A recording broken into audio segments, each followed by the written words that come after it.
ঈশ্বৰৰ প্ৰবিত বেদীতে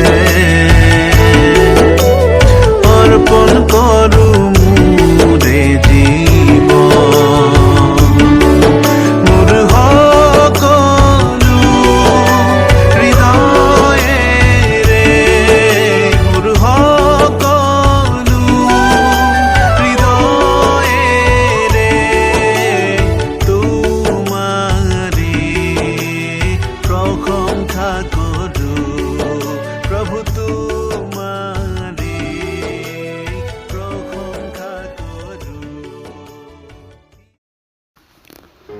উদ্ধাৰকৰ্তা প্ৰভু যীশুখ্ৰীষ্টৰ মধুৰ নামত আপোনাক অভিনন্দন। পবিত্ৰ বাইবেলৰ মথিয়ে লিখা শুভবাৰ্তা 6 অধ্যায় 22 পদত আমি এইদৰে পাওঁ, চকুৱে শৰীৰৰ প্ৰদীপ। এই হেতুকে তোমাৰ চকু যদি ভালে থাকে তেন্তে তোমাৰ গোটেই শৰীৰ দীপ্তিময় হ'ব।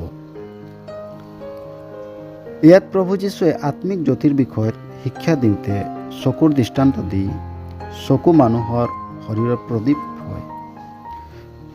জ্যোতি যেতিয়া চকুৱেদি প্ৰৱেশ কৰে তেতিয়া শৰীৰে এই জ্যোতি গ্ৰহণ কৰে আৰু মানুহ তেতিয়া মনিব পাৰে। চকু যদি বেয়া হয় তেতিয়া জ্যোতি শৰীৰত প্ৰৱেশ কৰিব নোৱাৰে আৰু তেতিয়া জ্যোতিৰ পৰিৱৰ্তে অন্ধকাৰ প্ৰৱেশ কৰে।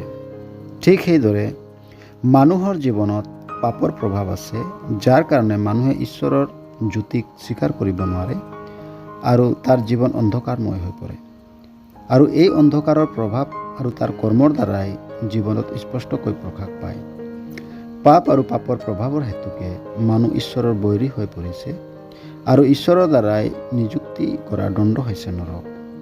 যিকোনোৱে প্ৰভু যীশুৰ ক্ৰুচীয় বলিদানক বিশ্বাস কৰে তেন্তে তেওঁ পৰিত্ৰাণ পায়, পাপৰ ক্ষমা লাভ কৰে আৰু নৰকৰ দণ্ডৰ পৰা হাত সাৰি যায়। তেতিয়া তাৰ জীৱন আত্মিক জ্যোতি পাবৰ বাবে সিদ্ধ হৈ পৰে। তেওঁৰ মন স্বৰ্গীয় বিষয়ত লাগি থাকে আৰু তেওঁৰ মন জ্যোতিময় হৈ পৰে। তেওঁৰ জীৱনত ও কৰ্মত এই স্বৰ্গীয় জ্যোতি প্ৰভাৱ স্পষ্টকৈ দেখা পোৱা যায়, যাৰ দ্বাৰা ঈশ্বৰ প্ৰসন্ন হয়। আপুনিও যাতে ঈশ্বৰক প্ৰসন্ন কৰিব পাৰে তাৰ বাবে আপোনালৈ আমাৰ প্ৰাৰ্থনা থাকিল।